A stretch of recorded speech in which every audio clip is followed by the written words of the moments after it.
Each of us in this room does this for over 1/3 of our lives. It's one of the most important things we can do in our daily life, but I bet you most of us don't give it a second thought.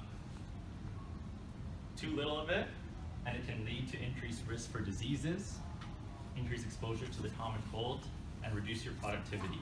But just enough, and you can become the most efficient form of yourself. Good afternoon, fellow Toastmasters, and yes, I'm of course talking about sleep. Now, sleep is one of the inevitabilities of life. We must all do it to survive. But think back to that first sentence that I said. We do this for 1/3 of our lives. In other words, I'm 24 years old right now. That means that I've been sleeping for 8 years of my life. This year alone, I'll be asleep for 4 months out of the 12. How many years have you been asleep? This huge amount of time demands our attention and our attempt to get the most out of our sleep that we can. But if you're like me, it's unlikely that you've done any real lifestyle changes to try to improve your quality of sleep or get better sleep. We basically just take it for granted. So what I've done is gone and researched and compiled a short list of recommendations based on science and fact that can help us actually improve our sleep today. Quality of sleep has always interested me. Why is it that some nights we can get the best sleep we've ever had? It was amazing, we didn't wake up once, we slept like a rock.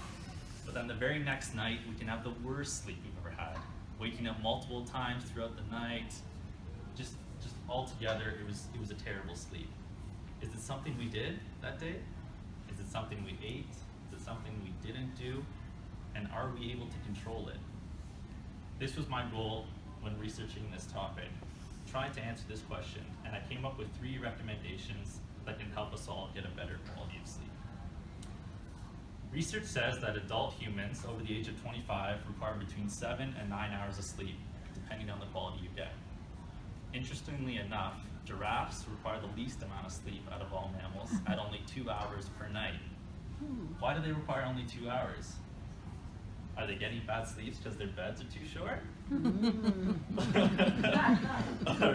Or is it because they're actually exercising every day, which is my first recommendation that I found, to get into a good exercise routine every single day that's consistent. Doing this, it's proven that in men and women, that you can actually get a better quality of sleep throughout the night. But this one recommendation does come with a caveat, and that is, do not exercise within 3 hours of going to bed. This is shown to actually have detrimental effects on your sleep, so it's wanted to be avoided. Speaking of routines, a good bedtime routine is probably the best thing you can do for yourself to get a better sleep. Now, back when we were all cavemen and cavewomen, we knew when to go to sleep because we would see the sun going down and we would know it's time to go to bed. Our bodies would naturally release a hormone known as melatonin. As soon as it started to get darker outside, our brain would release this hormone and thus cause us to become drowsy and then go to sleep. But in today's world, it's unlikely that any of us go to sleep before the sun goes down.